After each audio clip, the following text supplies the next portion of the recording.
네, 지난 2주 동안 이석기 의원의 내란 음모 혐의 사건은요, 대한민국 전체를 흔드는 광풍을 몰고 왔습니다. 네, 이제 이석기 사태가 정치권 공방으로 이동하고 있는데요. 충남대 김종래 초빙 교수와 함께 이야기 나눠봅니다. 안녕하십니까? 안녕하십니까? 예. 자, 교수님, 이번에 이석기 사태를 보면 그 여권에도 영향이 있었겠지만 아무래도 야권의 영향이 가장 컸다고 볼 수 있겠죠? 그렇죠. 어떻습니까? 야권은 지금 일종의 그 큰 혼돈기, 혼란기로 접어들고 있는 거죠. 예. 이게 왜 이러냐면은 네. 예를 들면 어떤 야당의 어떤 고위급 지도자가 네. 독직 사건이라든지 아니면 무슨 막말 파문이라든지 이런 거 네. 있으면 그건 개인 문제예요. 그렇죠. 그리고 그 개인 문제 또한 당에도 영향을 미칠 수 있지만 이번 이 이석기 사건이라는 것은 근본적으로 이념, 정체성, 노선 그거와 관련이 있기 그렇죠. 때문에 야권 전체가 큰 그 혼돈을 겪을 수밖에 없고 특히 각 당이 크든 작든 직접적이든 간접적이든 간에 이 사건과 연관이 돼 있기 때문에 야권에 너나 할 것 없이 전부가 큰 조정기라고 하나 혼돈기에 빠져 있다고 볼 수가 있죠. 그런데 이거 너무 나쁘게 볼 거 없어요. 아, 그렇습니까? 네, 왜 그러냐면은 그동안에는 우리나라 정당이라는 게 1인 정당 같았지 않습니까? 그렇죠. 근데 지금 이런 사건을 통해서 이 당은 말하자면 영본색이라고 할까 정당 본색처럼 이게 드러나서 저 당은 저런 당이구나. 저 당은 저런 당이구나. 이걸 이제 유권자들이 선택하는데 분명하게 이제 하는 계기가 될 거고 또 이 사건이 이제 지난 사건이 아니에요. 앞으로도 진행할 게 많이 있어요. 그렇죠. 자, 이제 이석기 의원 같은 사람 제명을 어떻게 할 거냐. 뭐 또 국정원 사건 개혁은 어떻게 할 거냐. 또 NLL 대화로 그 실종 사건 같은 건 어떻게 할 거냐를 점점 거치면서 이 당은 이렇구나. 아니면 당 내에서 어떤 개파는 어떻구나라는 것이 이제 드러나게 되겠죠. 그 조사 결과 보면요. 통합진보당 이석기 의원 내란 음모 혐의로 구속한 거 잘했다고 말하는 여론이 71.8% 좀 많더라고요. 어떻게 해석하셨습니까? 그 이제 저걸 보면은 이 여론조사 결과를 보면은 나옵니다. 저기 나오는구나. 보면은 구속했다는 걸 잘한 일이 71.8%라고 그러면 어떤 사람들에 따라서는 100%는 아니네 이렇게 생각하는 사람도 있을 거예요. 그럴 수도 있겠죠. 그래서 저걸 잘 보면 잘 못했다고 하는 사람들 그 여론조사보다 무려 5배 이상이 많아요. 그러니까 우리가 보통 사람 만날 때 5명 모였다, 6명 모였다 하면 한 4명, 5명은 잘했다고 보는 거죠. 이게 야권이 굉장히 어려워지는 일이 이제 여기서부터 시작이 되는 거죠. 저런 걸 보면은 아무리 겉으로 뭔 주장을 해도 유권자가 애면하면 어떻게 되겠습니까? 근데 유권자들이 구속을 잘했다고 하니까 뭐 연령별도 볼 거 없지 않습니까? 모든 연령대가 다 저렇지 않습니까? 그렇군요. 자, 그런데 그 유권자들의 지금 노선을 강화하는 보안을 강화하면서 보안을 수정할 계기를 제공했다. 뭐 이렇게 볼 수 있는데 자, 10월 재보선에도 영향은 있겠죠? 굉장한 영향을 미치겠죠. 그런데 이제 우리나라 사람들의 투표 성향이라는 게 재보선이라든가 지방선거 같은 건 사실은 그렇게 내가 아주 직접적으로 막 기어이 누구를 찍어야 되겠다는 강도, 밀접도가 그렇게 많지가 않아요. 제일 많은 거는 대통령 선거고 그때는 확실하게 뭐 하고 그 다음에는 국회의원 총선, 그 다음에가 이제 이런 재보선 뭐 지방선거라서 얼마나 반영될지는 모르겠으나 또 이제 재보선 지역이라는 게 전국에서 일부 지역만 하기 때문에 모르지만 그래도 많은 영향이 나타날 겁니다. 중앙당 차원의 공방을 하면서 특히 다른 지역 유권자들까지 저 정당은 어떤 당이구나라는 걸 알 수 있는 계기는 충분히 될 걸로 봅니다. 그렇군요. 근데 여론조사 결과 보면은 국정원 수사 내용에 대해서 꽤 믿는 여론이 많은 것 같아요. 59.6%거든요. 이렇게 되면 60% 정도가 국정원을 좀 신뢰하고 있다. 이번 수사에서는 이렇게 볼 수도 있는데 이게 또 민주당에 미치는 영향이 있겠죠. 그렇죠. 바로 이 점도 또 이제 야당에게는 특히 여기서 말씀드린 건 민주당입니다. 그렇죠. 통상 국정원대 같은 저 뭔 일을 하면 무슨 음모론이라든지 뭐 야류가 있다든지 할 텐데 지금은 여기서도 잘했다 말하자면 그런 여론이 나오네요. 아주 정당하고 정말 믿을만하다라고 하는 것이 믿을 수 없다라는 것보다 2배가 넘지 않습니까? 그렇죠. 그러니까 이 또한 야당으로서는 공연히 괴상한 주장을 하기가 어렵게 돼 있는데 여기서 민주당은 왜 이 영향을 받게 되냐면은 아무래도 야당에서 제일 큰 정당 아닙니까? 그렇죠. 그러니까 민주당으로서는 참 아주 골치 아픈 문제가 터진 거죠. 예. 근데 민주당이 책임을 면할 수 없는 것이 이석기라는 사람 사면 복권할 때의 민주당 정권이었고 그렇죠. 작년에 야권 연대라는 걸 통하지 않았으면은 통합진보당이나 이런 진보 진영이 국회로 진입할 수 있는 이 고속도로가 뚫리질 않았어요. 그렇죠. 왜 그러냐?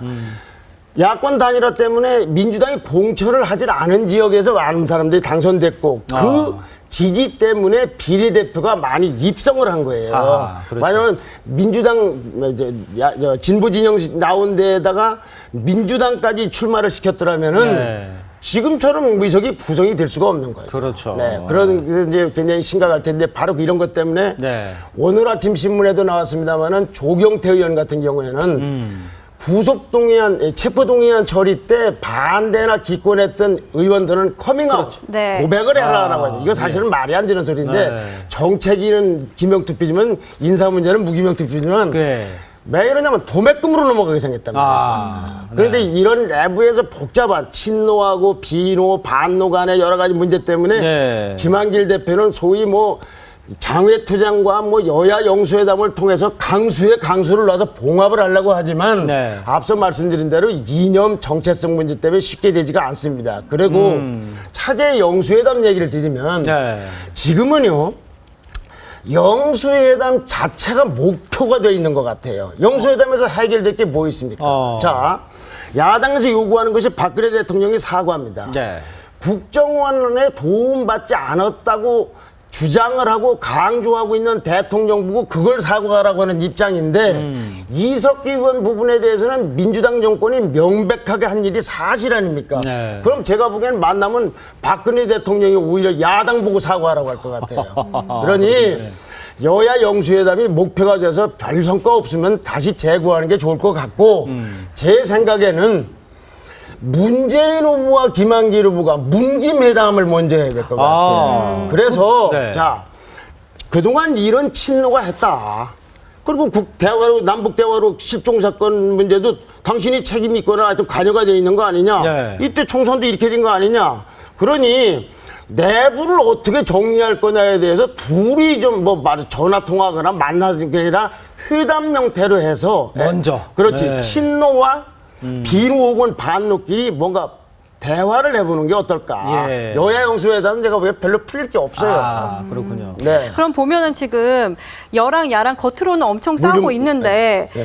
사실 내일 귀국하기 때문에 박근혜 대통령이 어떤 물밑 대화가 좀 접촉이 있을 것 같거든요. 네. 뭐 영수회담은 아니더라도 이제 국회로 또 들어오려면은 그 자리를 마련해 주려면은 뭐 대통령 회담을 한다든지 아니면 다른 방법이 좀 나와야 될 것 같은데 여야의 물밑 회담 좀 있다고 보십니까? 물밑 회담이야 있겠지만은 지금 어떻게 잘 곰곰이 생각해 보시죠. 야당이 국회로 들어오고 안 들어오고를 박근혜 대통령이 결정합니까? 그렇게 되지 않습니까? 영수회담하면. 네. 무슨 조건이 있다 하더라도. 그래서 서로 입장이 안 맞을 것 같아요. 아무리 대화를 해봐야. 예. 아니 아까도 말씀드렸지만은 국정원 신세를 안 지고 대통령 됐다는 사람 보고도 사과하라고 하는데 하하. 이석기 의원 같은 경우에서는 오히려 박근혜 대통령 입장에서는 사과를 받아야 된다 이거죠. 국가 통치자 입장에서 볼 때는 당신이 사과해야지 내가 왜 사과하냐고 하면 그거 어떻게 돼요? 그게 별로 그렇게 성과가 얻을 게 없고 네.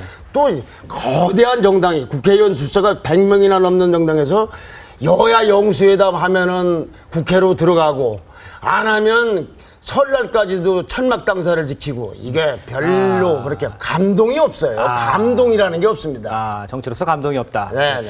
자, 그렇다면 그 야권 연대는 어떻게 될 것 같습니까? 네, 야권 연대도 여론조사가 있죠. 예, 한번 보시죠. 한번 보시죠. 야권 연대 어떻게 되겠습니까? 지금 이 연대를 지속하지 말라는 것도 보면은 네, 지금 나오고 있는데요. 공식적으로 연대하는 걸 하지 말라고 선언하다가 48.3%.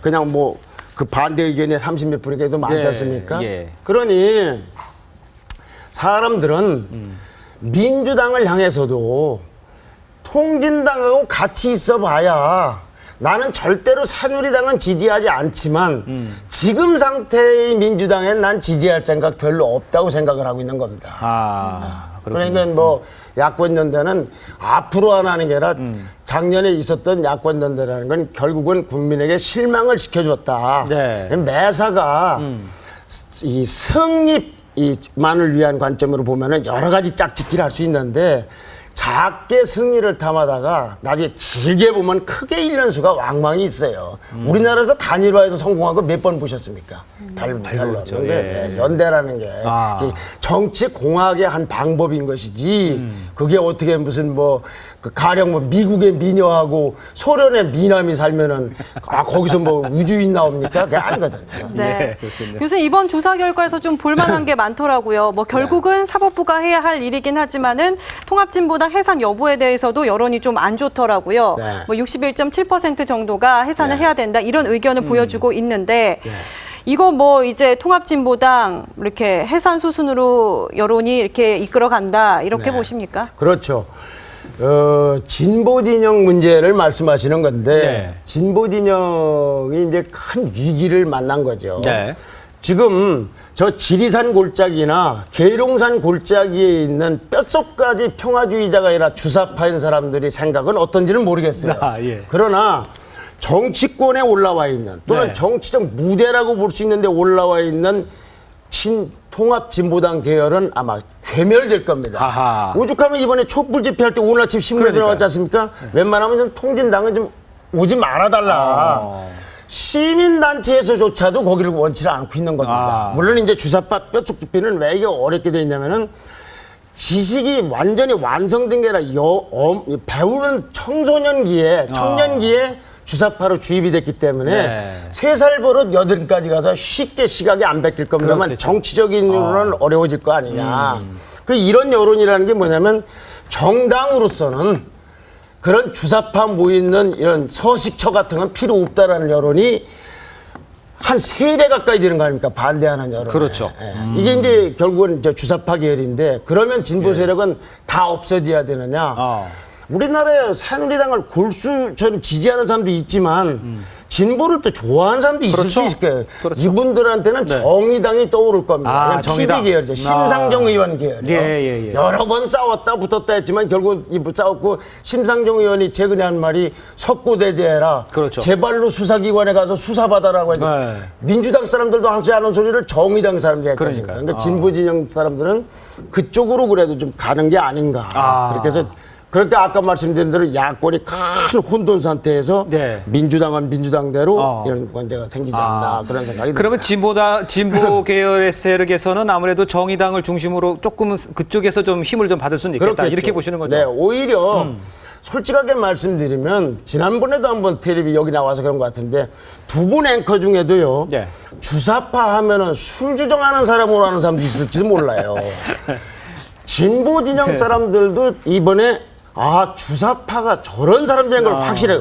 보수 세력이 아니라 그런 사람들한테는 이 심상정 의원이 있는 정의당 같은 데가 그래도 군매를 그리 가고 안 가고는 유권자의 선택이지만 진보를 택한 사람들은 그리 가지 않을까 하는 전망된다는 말씀입니다. 제가 무슨 뭐 그 당으로 가래라 가지 말라는 얘기가 아니거든요. 네. 지금 여야가 이렇게 토닥거리고 있는데요, 교수님. 이렇게 됐을 때 운 좋게 또 반사 이익 누리는 사람 있잖아요. 그게 또 안철수 의원이 될 것이다라는 전망도 나오고 있던데 어떻게 보십니까? 안철수 의원의 새정치라든가 이른바 훈수 정치라든가 평론 정치에 대해서는 여러 가지 논란이 있지만 죽어도 새누리당을 지지하지 않겠다는 사람들이 갈 길이 어디겠습니까? 안철수 의원 세력은 적어도 이석기 의원 사건과는 태생적으로 관련은 없지 않습니까? 이제부터 말을 어떻게 하느냐고서 저 당은 저렇구나라고 길 뿐이지. 그러니까 그런 야당 사람들 중에는 저쪽으로 구미를 당기는 사람들이 많겠죠. 그래서 안철수 의원이 잘해서가 아니라 현 야당의 구조적 문제 때문에 이른바 반사이익을 누리는 수준. 근데 그렇게 했다고 해서 뭐 엄청난 정치 세력이 되고 대권을 거머쥐고 그거는 또 갈 길이 너무 멀고 일단 반사이익은 좀 누릴 수 있는 게 아닌가. 특히 민주당을 지지하는 세력 중에서는 이탈이 되고 그런 것이 보이지 않을까. 그런 조짐이 재보선부터 나타날 겁니다. 이번 재보선부터 나타날 겁니다. 그 민주당으로서는 신경을 좀 바짝 써야 되는 신경 써야죠. 그런데 이제 안철수 의원도 좀 보면 오늘 아침에도 신문에 나왔습니다. 최장집 교수가 맞습니다. 안철수 의원하고 안철수 의원 쪽에서는 계속 만나서 뭐 자문하다면 최장집 의원은 무슨 소리 하는 거냐. 나 다시 안 만난다. 끝났다고 그랬지 않습니까? 그러니까 이분도 반사 이익을 모이는 건 자기가 좋아서라기보다는 예. 현재 야당 속에 갈데가 없어서 오는 사람들이라고 생각을 하고 예. 판을 키우든지 뭘 달리 해야지 예. 어떻게 된 게 그분은 사람을 모으는 숫자보다는 나가는 사람이 더 많은 정치인인 거예요. 그래서 반사이익 수준으로 가려면 달리 좀 잘해봐야 되지 않을까 하는 생각이 듭니다. 예. 네. 알겠습니다. 오늘 말씀 고맙습니다. 감사합니다. 네, 고맙습니다. 감사합니다.